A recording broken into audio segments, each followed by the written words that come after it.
C'est l'été pour Catherine. Il fait beau, les oiseaux chantent. Catherine est une jeune femme d'ordinaire joyeuse et enthousiaste. Mais depuis quelque temps, Catherine est soucieuse. Elle aimerait bien changer. Pas changer de coiffure, de chaussures, de voiture. Non, créer une vraie rupture. Je veux changer de métier. Mais lequel choisir et comment s'y prendre? Et qui va bien pouvoir l'aider? Le FONGECIF. Elle va tout de suite pouvoir trouver le site de sa région. Ce sont des sites très complets. Et sans le savoir, elle vient d'entrer dans la première phase de son parcours.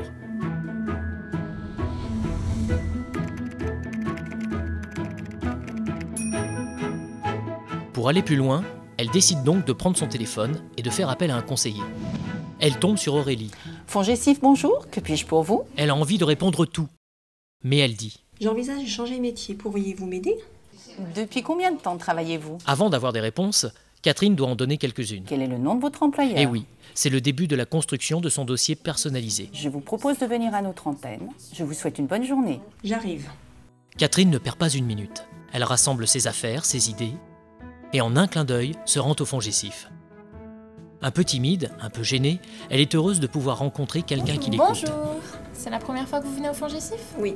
Alors si vous avez un petit peu de temps, je peux vous proposer un entretien avec un conseiller pour faire le point sur votre projet. Elle se sent déjà moins seule. Pas de problème. Bonjour, Stéphanie, je suis votre conseillère. Je vous écoute. En quoi puis-je vous aider? Catherine a un projet, J'ai un projet. mais il n'est pas encore bien défini. Bon, ça va. Le premier rendez-vous avec le conseiller va permettre de cibler les souhaits de Catherine et d'apporter les premières briques à son dossier personnalisé. Voici votre dossier personnalisé, il va vous suivre tout au long de votre parcours. Catherine repart un peu bousculée. Elle sent bien que quelque chose va changer pour elle. Toutes ces questions qu'on lui a posées pour connaître ce qu'elle est, ce qu'elle aime, ce qu'elle veut, l'aider à élaborer son projet professionnel et l'accompagner tout au long de son parcours. Ça y est, de nouvelles perspectives s'ouvrent à elle. Son projet va prendre forme. Ah, c'est le moment d'aller à la réunion d'information.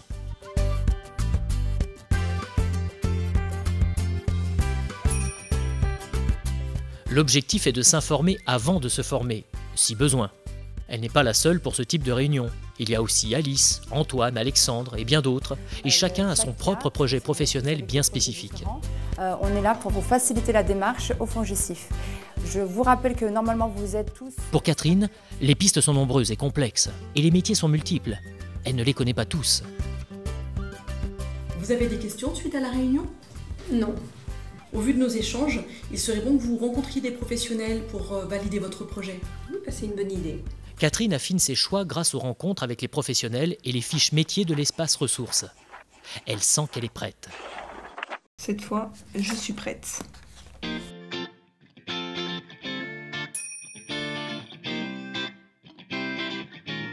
Il va falloir maintenant vérifier les compétences de Catherine et voir s'il est nécessaire de faire une formation. Donc il semble nécessaire que vous fassiez cette formation. Je remets la liste des organismes. Son dossier va donc passer au service Je administratif. vais faire passer votre dossier à notre service administratif avant son instruction. Maintenant, elle devra C'est votre demander commission l'autorisation d'arrivée. d'absence de son employeur. Et ensuite, pour Catherine comme pour son dossier, c'est parti pour le grand changement. La formation, le nouveau métier, la nouvelle vie.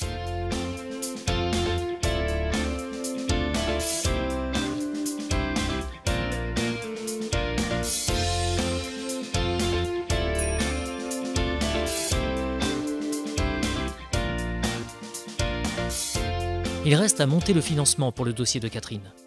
Tout est calculé. Les frais de formation, le salaire et ses charges. Et une fois que la somme est connue, il faut encore que le dossier soit accepté par la commission paritaire. Pour Catherine, le dossier est accepté. Il continue donc son parcours.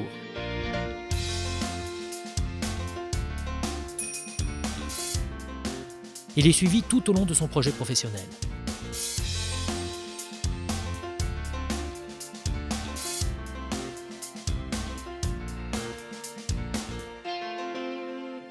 Et voilà, c'était l'histoire de Catherine. Pour elle, c'est le début d'une nouvelle vie professionnelle et personnelle. Mais il y a aussi Séverine, Pascal, Aurélie, Marie, Julien et bien d'autres qui n'ont pas eu besoin de formation, mais qui ont bénéficié d'un accompagnement et de conseils dans leur réflexion au rythme de chacun.